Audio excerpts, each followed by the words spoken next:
आज हम भारत के सभी महत्वपूर्ण पर्वत, पठार और नदियों के बारे में जानेंगे। तो पहले हम भारत का मैप बना लेते हैं और फिर हम यहाँ पर पर्वत, पठार और सभी नदी के बारे में समझेंगे और दूसरे वीडियो में हम झील के बारे में जानेंगे कि कौन कौन से झील हैं, बांध हैं नदियों पर, उसको दूसरे वीडियो में हम देखेंगे। आज केवल महत्वपूर्ण नदियों के बारे में जानेंगे और जो नदियों की सहायक नदियाँ होती हैं उसको भी हम दूसरे एक वीडियो में देखेंगे। सभी नदियों के सहायक नदी को हमें अलग से ही पढ़ना पड़ेगा। अभी केवल पूरे भारत में जो महत्वपूर्ण नदियां हैं और महत्वपूर्ण पर्वत हैं उसको हम समझने वाले हैं। तो यहाँ पर सबसे महत्वपूर्ण पर्वत जो है हम जानते हैं ये हिमालय है। हमारा सबसे उत्तर में ये हिमालय है। तो हिमालय 3 भागों में बटा हुआ है, उत्तर से दक्षिण। सबसे उत्तर में और उससे भी उत्तर में ट्रांस हिमालय है या बाहरी हिमालय बोला जाता है। ट्रांस हिमालय या बाहरी हिमालय जो कि कैलाश श्रेणी ट्रांस हिमालय में ही आता है। और ये तिब्बत है। तिब्बत में हम देखेंगे कि तिब्बत में यहाँ पर ट्रांस हिमालय स्थित है। और हमारे जम्मू कश्मीर लद्दाख हो गया है तो अब लद्दाख में स्थित है।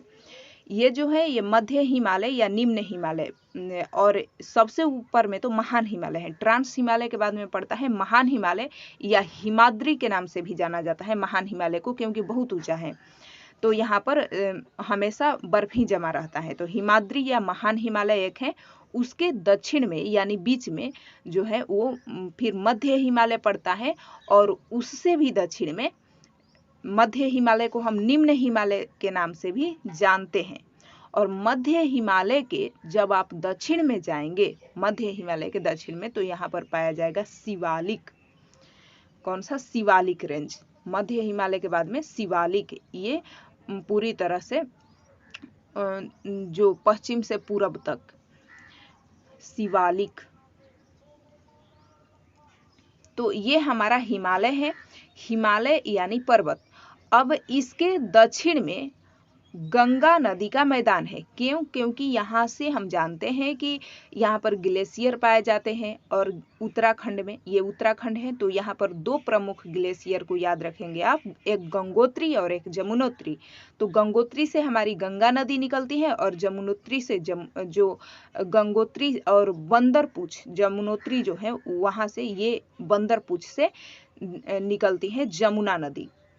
तो जमुना नदी बंदरपूछ से निकलती है।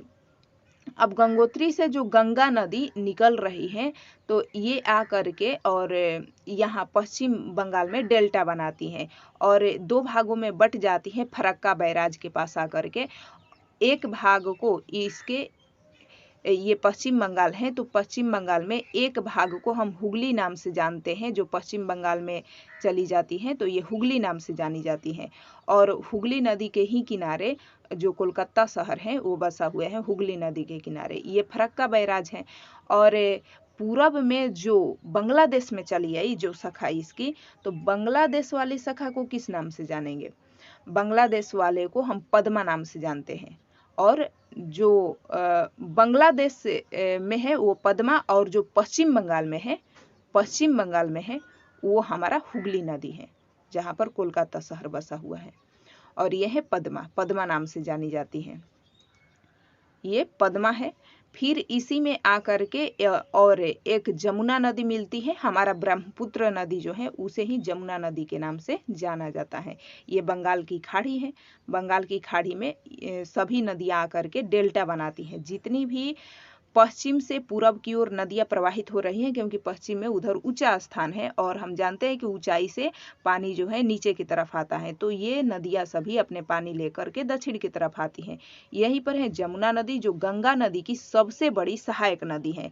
और जमुना नदी की भी कई सहायक नदी हैं, जैसे चंबल नदी, काली सिंध नदी, यहाँ पर चंबल नदी है, सिंध नदी है और बेतवा नदी है। बेतवा और गंगा नदी की और सहायक नदियां केन नदी और सोन नदी है, जो कि दक्षिण से उत्तर की ओर। तो ये सारी नदियां दक्षिण से उत्तर की ओर जा रही हैं, यानी यहाँ दक्षिण में ऊंचाई है, मध्य भारत का पठार है, और यही पठार से ये नदियां बहती हैं, प्रवाहित होती हैं और नलिका का निर्माण करती हैं, यानी गड्ढों का निर्माण करती हैं जिसमें चोर डाकू छुपे रहते हैं। इसीलिए चंबल घाटी काफी प्रसिद्ध है। तो चंबल नदी का घाटी हम जानते हैं कि यहाँ पर काफ़ी फेमस है। तो ये क्योंकि ये तीव्रता के साथ दक्षिण से सारी नदियाँ उत्तर की ओर बह रही हैं। अब यहाँ पर मैकाल पर्वत श्रेणी पाया जाता है, जो सोन नदी निकलती है। तो मैकाल पर्वत श्रेणी के अमरकंटक से, ये छत्तीसगढ़ और मध्य प्रदेश के बॉर्डर पर मैकाल पर्वत श्रेणी और उसी का भाग अमरकंटक छत्तीसगढ़ में पड़ता है। तो ये छत्तीसगढ़ है और यहाँ अमरकंटक से 3 महत्वपूर्ण नदियाँ निकलती हैं।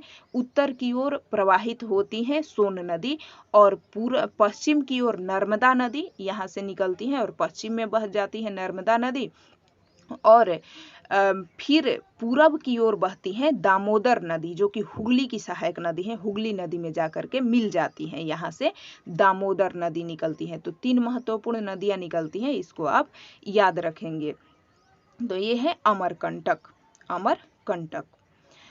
अब यहाँ पर हम देखेंगे कि ये सोन नदी हो गई, ये दामोदर नदी हो गई। दामोदर नदी जो पश्चिम बंगाल में ये हुगली नदी में मिल गई, और ये झारखंड में होते हुए, झारखंड उड़ीसा होते हुए प्रवाहित होती हैं। अब पश्चिम की ओर यहाँ से नर्मदा नदी निकलती है, जो कि भ्रंश घाटी में बहती है। क्यों? क्योंकि इसके उत्तर में भी पर्वत हैं, दक्षिण में भी पर्वत हैं। उत्तर में विंध्यान पर्वत श्रेणी है और दक्षिण में जो पर्वत श्रेणी है सतपुड़ा पर्वत श्रेणी। तो उत्तर में ये विंध्य पर्वत श्रेणी है, विंध्य पर्वत श्रेणी। नर्मदा नदी के उत्तर में विंध्य पर्वत श्रेणी, और विंध्य पर्वत श्रेणी के भी उत्तर में पूछा जाएगा तो पठार हैं, बहुत सारे पठार हैं विंध्य पर्वत श्रेणी के उत्तर में। और ये कौन से हैं? तो ये सतपुड़ा पर्वत श्रेणी, सतपुड़ा पर्वत श्रेणी। विंध्य पर्वत श्रेणी के उत्तर में पठार पाए जाते हैं, जिसमें से बहुत सारे पठारों को हम देखेंगे। अभी इसको बना लेते हैं। तो सतपुड़ा पर्वत श्रेणी के दक्षिण में ताप्ती नदी। तो सबसे उत्तर में विंध्य पर्वत श्रेणी, फिर नर्मदा नदी, फिर सतपुड़ा पर्वत श्रेणी, फिर ताप्ती नदी। यानी पर्वतों के बीच में ये नदियां हैं, जिन्हें भ्रंश घाटी में बहती हुई नदी कहते हैं। और इन पर्वत को हम कैसा पर्वत कहेंगे? ये भ्रंशन का उदाहरण है। ये पर्वत का निर्माण भ्रंशन से हुआ है। यहाँ पर कई पर्वत श्रेणियां हैं, जैसे ग्वालीगढ़ पर्वत श्रेणी, अजंता पर्वत श्रेणी। तो ग्वालीगढ़ की पहाड़ियाँ, अजंता पर्वत श्रेणी, हरिश्चंद्र की पहाड़ियाँ, कई पहाड़ियाँ हैं। और इन सभी को हम पश्चिमी घाट में एक साथ मिला के जब पढ़ते हैं तो उन्हें सह्याद्री के नाम से जाना जाता है। यहाँ पर वेस्टर्न घाट या पश्चिमी घाट है, और पश्चिमी घाट ये भी कगार से ही निर्मित हुआ है। जब भारत हमारा अफ्रीका से उत्तर की ओर प्रवाहित हो रहा था और जा करके हमारा भारत किस में टकराया? यूरोप में, जो यूरोपियन प्लेट है उसमें टकराया। तो यहाँ पर भ्रंशन उत्पन्न हो गई ताप्ती नदी के पास, और वहीं से ये भाग उठ गया ऊपर की ओर और दक्षिण वाला भाग धंस गया, जो कि हम देखेंगे कि अरब सागर में इसका भाग है। अब ये पूर्वी घाट पर्वत है, और पूर्वी घाट पर्वत में यहाँ पर आकर के नीलगिरी गांठ है। ये नीलगिरी पहाड़ियाँ के पास ये दोनों पूर्वी घाट, पश्चिमी घाट दोनों आपस में मिल जाते हैं। अब पूर्वी घाट कटा छट्टा है, क्योंकि पश्चिम से आने वाली नदियाँ इन्हें काट देती हैं, तो पूरी तरह से ये कटा छटा है। अब पश्चिम से नदियाँ पूरब की ओर बह रही हैं, मतलब पश्चिमी घाट ऊंचाई पर है, ऊंचा है, 45 डिग्री इसका कोण पर है। तो इसकी ऊंचाई बहुत ज़्यादा है, ढलान भी अधिक है। वहीं पूर्वी घाट की तरफ ढलान कम है, इसलिए इधर धीरे धीरे नदियाँ प्रवाहित होकर के डेल्टा का निर्माण करती हैं। तो वहीं हम देखेंगे कि पश्चिमी घाट वाली नदियाँ जो है वो एस्चुरी का निर्माण करेंगी, लेकिन यहाँ पूर्वी घाट में जो नदियाँ बह रही हैं वो डेल्टा का। तो ये त्रिम्बकेश्वर से निकलती हैं। गोदावरी नदी कहाँ है? त्रिम्बकेश्वर, महाराष्ट्र में। तो महाराष्ट्र के त्रिम्बकेश्वर से जो गोदावरी नदी निकली पूरब की तरफ बहती हुई, और ये आंध्र प्रदेश में डेल्टा का निर्माण करती हैं। ये है गोदावरी नदी नदी को दक्षिण भारत की सबसे लंबी नदी कहा जाता है। गोदावरी नदी की दक्षिण में कृष्णा नदी है और कृष्णा नदी महाबलेश्वर से निकलती है। कर्नाटक के महाबलेश्वर की पहाड़ियों से निकलती है कृष्णा नदी।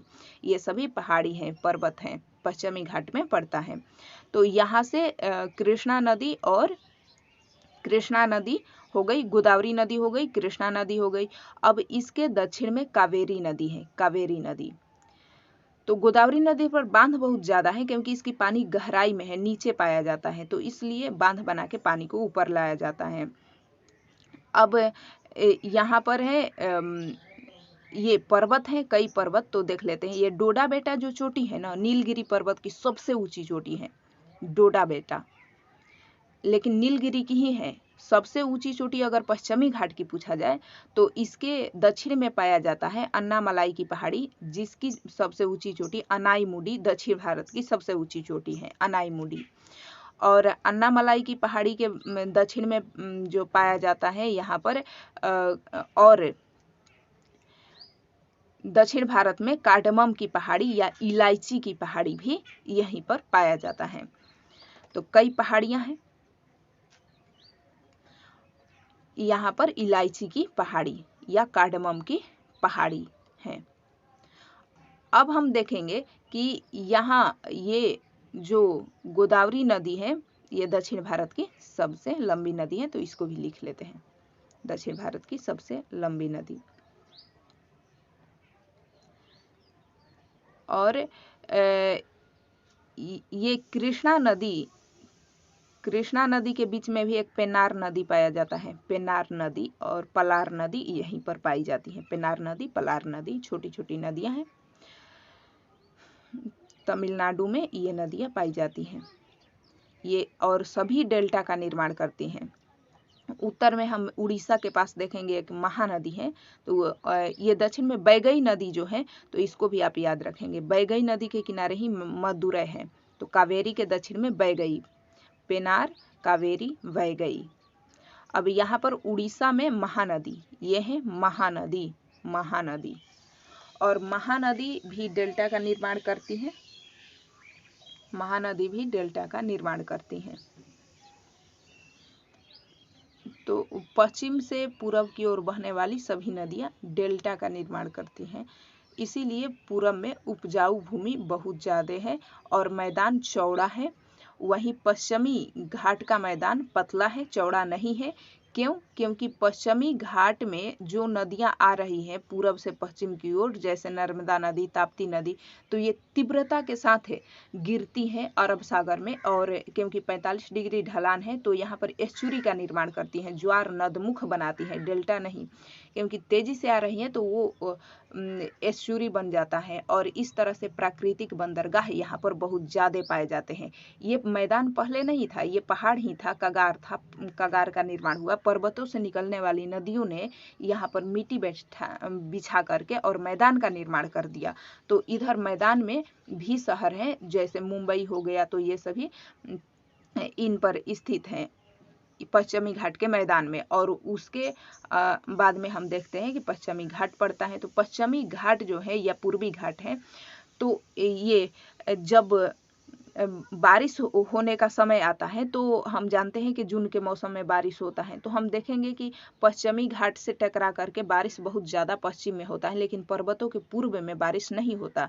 जैसे विदर्भ में एरिया सूखा पड़ जाता है क्योंकि वो वृष्टि छाया प्रदेश में पड़ता है। तो जो पर्वत होते हैं उनके एक तरफ बारिश होता है, वहीं जब पानी ये हवा ऊपर की ओर चढ़ रहा होता है तो उसकी नमी खत्म हो जाती है, तो दूसरी तरफ वो बारिश नहीं कर पाता है, और टकराने के लिए पर्वत भी नहीं होते हैं। इधर बहुत इसकी बनावट ऐसी है कि पर्वतों से टकरा के खूब बारिश होता है। तो यहाँ पर आप याद रखेंगे कि जो नदियाँ आ रही हैं तो वो क्या बनाती है, एस्चुरी बनाती है, यानी बंदरगाह बनाती है। तो प्राकृतिक बंदरगाह सबसे अधिक पूर्वी घाट पर पाए जाएंगे या पश्चिमी घाट पर? पश्चिमी घाट पर। पूर्वी घाट पर डेल्टा पाए जाएंगे, मैदान पाया जाएगा। तो ये ज्वार नदमुख को आप याद रखेंगे कि पश्चिमी घाट पर अधिकतर ज्वार नदमुख पाए जाते हैं, पश्चिमी घाट पर अधिकतर ज्वार नदमुख पाए जाते हैं। प्राकृतिक बंदरगाह भी यहाँ पर बहुत ज्यादा पाया जाता है। प्राकृतिक बंदरगाह।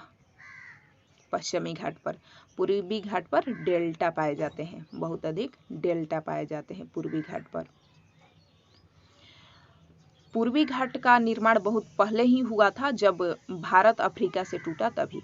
अब यहाँ पर कुछ महत्वपूर्ण नदियाँ हैं गुजरात की, तो उसको भी हम देख लेते हैं। तो गुजरात में यहाँ पर पहले तो आपको याद रखना है कि एक कर्क रेखा है और कर्क रेखा को 2 बार काटती है एक नदी जिसे माही नदी कहते हैं। तो कर्क रेखा को 2 बार काटने वाली नदी कौन है? माही नदी, माही नदी। और एक यहीं पर है लूनी नदी, तो उसको भी देख लेंगे क्योंकि लूनी नदी कच्छ के रण में जाकर समाप्त हो जाती है। ये गुजरात के उत्तर वाला भाग ये कच्छ का रण कहलाता है। तो लूनी नदी कच्छ के रण में जाकर समाप्त होने वाली भारत की एकमात्र नदी है। सभी नदियाँ किसी न किसी समुद्र में गिरती हैं, लेकिन ये कच्छ के रण में ही समाप्त हो जाती हैं। इसका पानी पता नहीं चलता कहाँ गया, तो इसलिए आप इसे याद रखेंगे। ये माही नदी महत्वपूर्ण है और लूनी नदी भी महत्वपूर्ण है। अब ये राजस्थान में हमने देख लिया। अब यहाँ पर ये साबरमती नदी है, साबरमती नदी। साबरमती नदी के किनारे ही अहमदाबाद शहर है, तो साबरमती नदी ये महत्वपूर्ण नदी है, इसको आप याद रखेंगे। साबरमती नदी यहाँ पर है। अब हम देखेंगे कि ये मध्य उच्च भूमि है और इधर भी पहाड़ पर्वत हैं। अब उत्तर के भी कुछ नदियों को देख लेते हैं, जैसे ये सिंध नदी।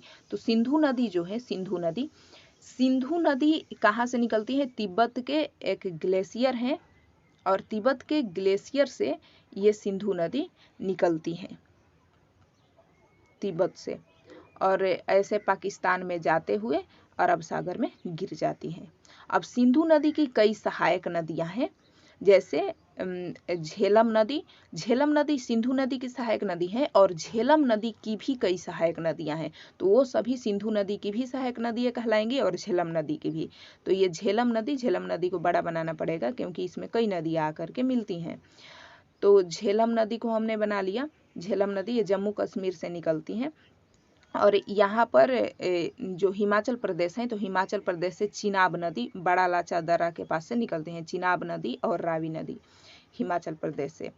और फिर ये ब्यास नदी है, ब्यास नदी और ब्यास नदी ये सतलज नदी निकलती हैं, ये भी तिब्बत से निकलती हैं और आकर के झेलम नदी में मिल जाती हैं। तो ये सभी किसकी सहायक नदियाँ हुई? झेलम की।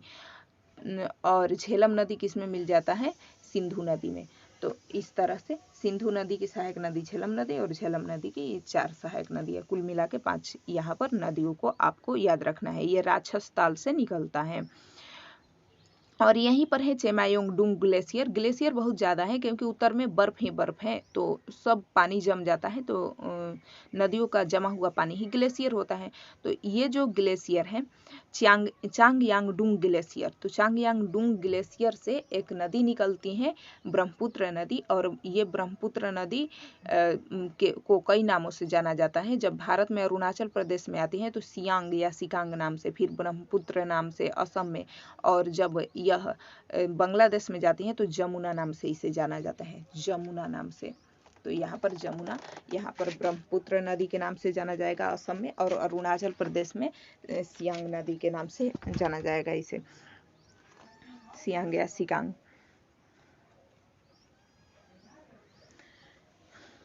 अब यहाँ पर उत्तर भारत में भी कई पर्वत हैं और उत्तर भारत के पर्वतों का नाम वहाँ के जनजातियों के नाम पर रखा गया है। जैसे मेघालय में गारो, खासी, जयंतिया की पहाड़ी है